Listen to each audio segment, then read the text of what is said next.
So, like a whole lot of y'all, I was sick when the Hurricanes lost to Syracuse. I almost couldn't believe it. I was hurt, upset, mad, every word you could think of. But right after the game, just before I uploaded my video on, what was that? On Sunday, I guess it was, I looked at the rankings, the college football playoff rankings, and I was like, you know what? The Hurricanes are actually going to make the playoffs. And I mentioned that in my last video, and some people kind of thought I was crazy for saying that. And I was like, Hurricanes are going to make the playoffs, and I'm going to make a video later on explaining how I know they're going to make the playoffs. And that's what I'm doing right now. So at the end of this video, I'm telling you, you'll be just as just as convinced as I am that the Hurricanes will end up in the 12-team playoffs at the end of the year.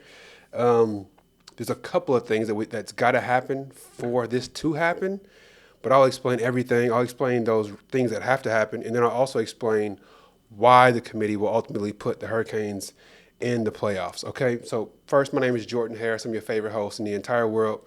This is Sports Truth. Please do like the video, subscribe to the channel. I appreciate the support. All right, so first, let's talk about the things that have to happen. There's a finite amount of spaces in the playoffs. There's only 12 spaces. So that means what has to happen is the teams who are heavily favored, or not heavily favored, but the teams who are already projected in the playoffs, they have to win their conference championship. They got to do it.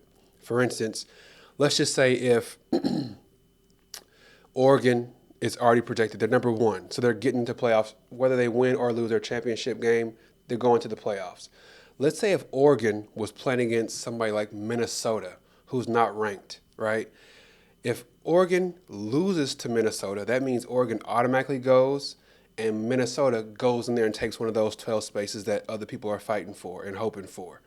So that's the scenario that would kill the Hurricanes' chances, is if teams who are not currently projected to be in the playoffs, if they somehow get an upset and win in their championship game. The one team that we're all looking at is Clemson. Clemson cannot beat SMU. If Clemson beats SMU, the Hurricanes are out. That's it. If you look at every other conference championship out there, all of the other matchups are matchups of teams who are already in the playoffs. Like you got like, who was it? Penn State, Ohio State, and Oregon. They're all in the Big Ten. They're all going. They're playing against each other in the championship. They're all going to go. It doesn't do anything. Texas is playing in the championship. Texas is playing against Georgia. I'm guessing both of them are going, so that doesn't matter. But I will say, if Texas beats Georgia, Georgia's not going to the playoffs, and that opens up another spot for somebody to steal, right? So we definitely got to be rooting for these higher seeds. Obviously, if Georgia beats Texas, Georgia automatically goes, and Texas automatically goes. But like I said earlier, if Georgia loses to Texas, Georgia's out of the playoffs because that gives them 3 losses on the year. And then you have Texas, who's automatically going anyway. So that, if you look at it, what I'm saying, it saves a spot, right? So, okay, now let's go ahead and so that's the scenario that would kill the Hurricanes' chances of winning, is if Clemson wins, because then there's 2 spaces where Clemson's going to steal the space that SMU is automatically going to get, and then SMU would go as well. So that's 2 spaces that the ACC would be taking up there instead of just the 1. All right, hope you follow me on that.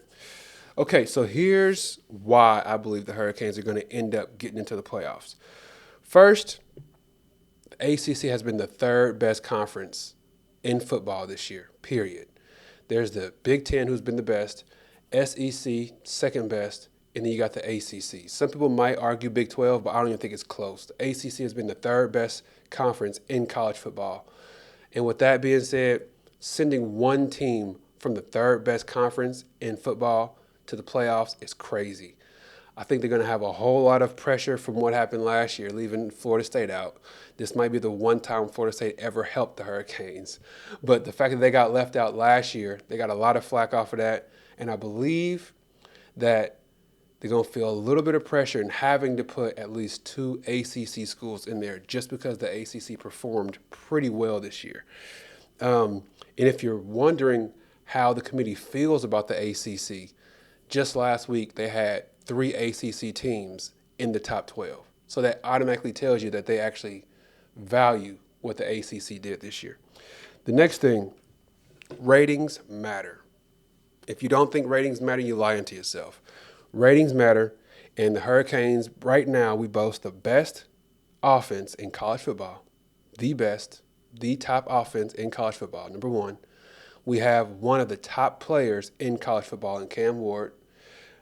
Probably, if he's not the best college football player, he's in the top three, right? He's in the top three in the Heisman race as well. So when you put all of that into the equation, it makes me believe that they'll most likely put the Hurricanes in there just because of those reasons alone. Top offense, one of the top players, also has somebody who's competing for the Heisman race, and the Hurricanes brand is super strong, and people have been begging for the Hurricanes to be back.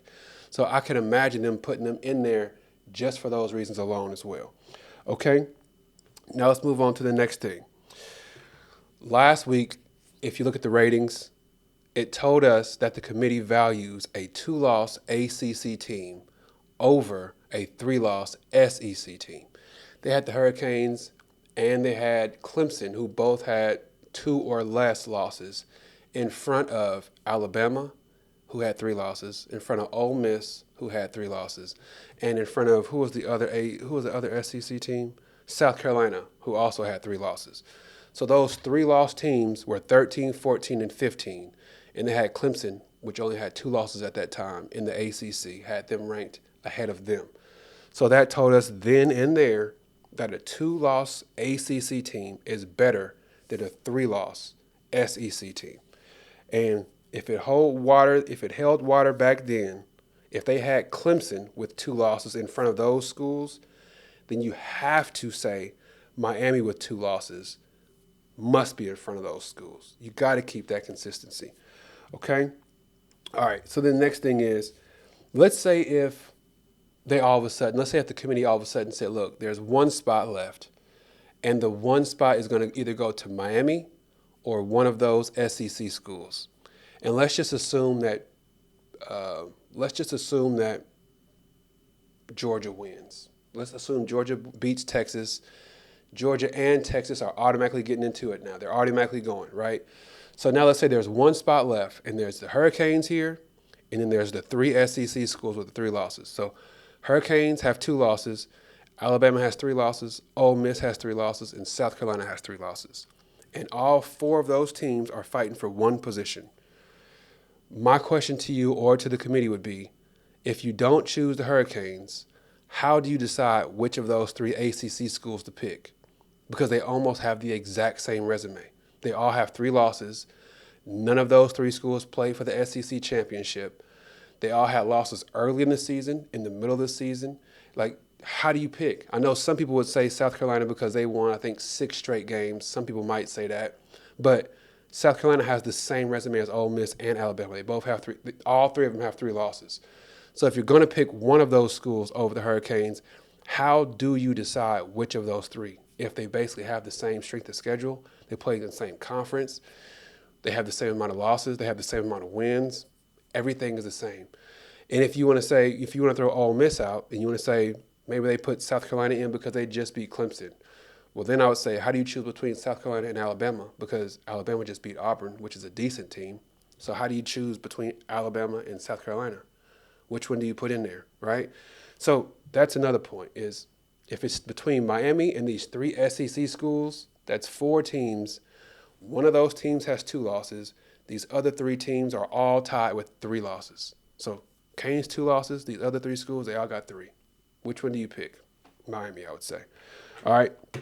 The next thing is some people talk about good losses. I don't like to use the term good losses. I think that's just weird because losing sucks. It's never good.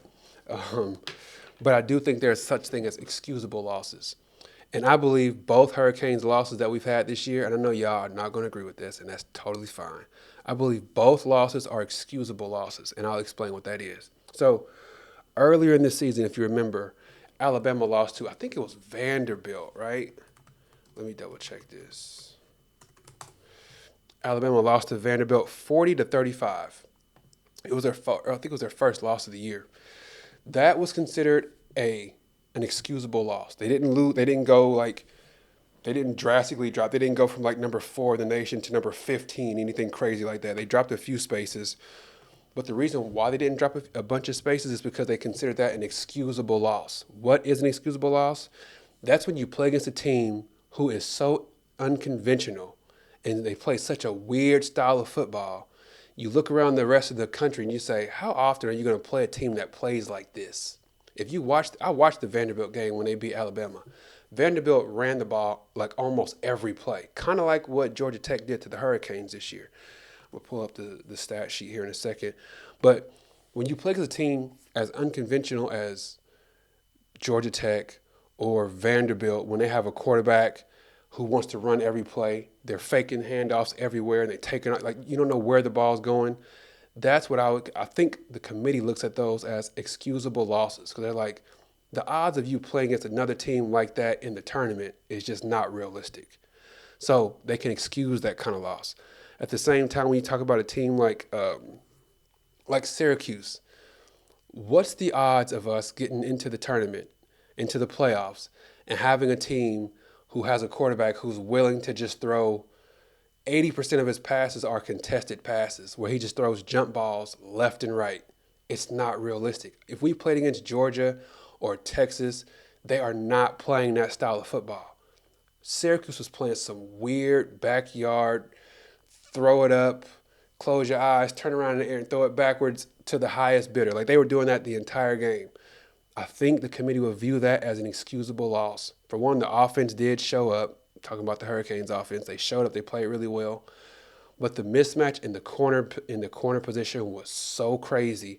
I do not foresee that happening anywhere else. And if you want to challenge me on that, go ahead and leave it in the comment section. Let me know what schools you think would be open to throwing the ball 80% of the time, and out of those 80, or let's say they throw the ball 50 times, right? Let's say they throw the ball 50 times out of 65 plays.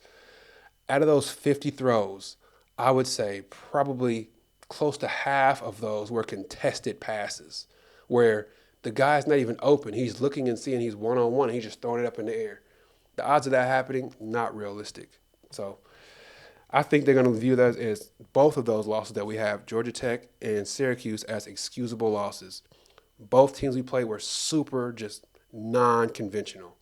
And then also we lost really close games, so I think they'll excuse those losses. Let's see. Oh, like when we talk about Alabama, so the excusable loss that Alabama had was Vanderbilt. You know, they didn't move a whole lot. But then when they lost to Oklahoma, the bottom fell out because Oklahoma didn't do anything gimmicky. They just played football and beat Bama. They outclassed Bama. Bama scored, 3 points the entire game? It was just ugly. They just got beat by a better team that day. They didn't go against a team like against Vanderbilt, who was just running the ball every play or had some kind of weird scheme or some kind of weird gimmick. They just lost a football game that day. So those are what I call inexcusable losses. When you just play against another team who plays regular style football and they beat you, especially when they beat you really bad, that's inexcusable, and that's when the bottom falls out. So whenever they release the rankings tomorrow, which is Tuesday tomorrow, I'm sure the Hurricanes are still going to be solidly in there, probably at number 10 or 11. I'm thinking they'll most likely be number 11 in the playoffs. That's the seed I think we'll end up getting is number 11, by the way. And then, once again, I'm just going to finish by saying the only way that this party gets killed is if lower seed teams jump up and win their conference championship and take up an additional space. Once again, right now, the ACC is projected to have one team that's solidly in there, and that's SMU. If Clemson loses, Clemson is completely out. If SMU loses, I still believe SMU is going, right? So SMU is the one team in the ACC that is going to go. I believe they're going to have two teams that's going to go to the playoffs. And if Clemson lucks up and somehow beats SMU, Clemson would be the second ACC team. They're not going to send three ACC teams. They're just not going to do that. Arizona State, Iowa State, one of those teams will go because both of those teams are 10-2 right now. Whichever team loses is going to be 10-3. A 10-3 Big 12 team is just not going to go to the playoffs. Look at the Big 10. You got Oregon, who's 12-0. You got Penn State, that's 11-1. Both of those teams will go because if Penn State loses, they'll be 11-2, which is still good enough to get in there, especially in the second or in the best conference. They're both going to go, so they're going. Texas, you got in the SEC, you got Texas 11-1, and you got Georgia at 10-2. If Texas loses, they'll be 11-2. They're going to go either way. If Georgia loses, they're probably out, and I don't know who would take their place.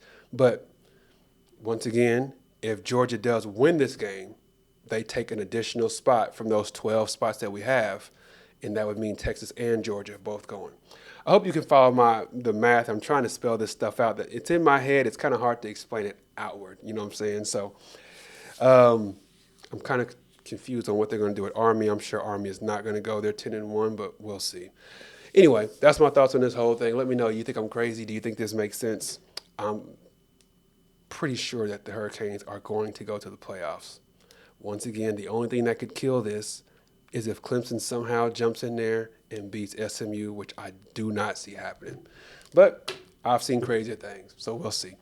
Once again, my name is Jordan Harris. Please like the video, subscribe to the channel. I appreciate the support. You could be anywhere in the world, but you're here with me, and I truly appreciate that. So take care. God bless. Peace.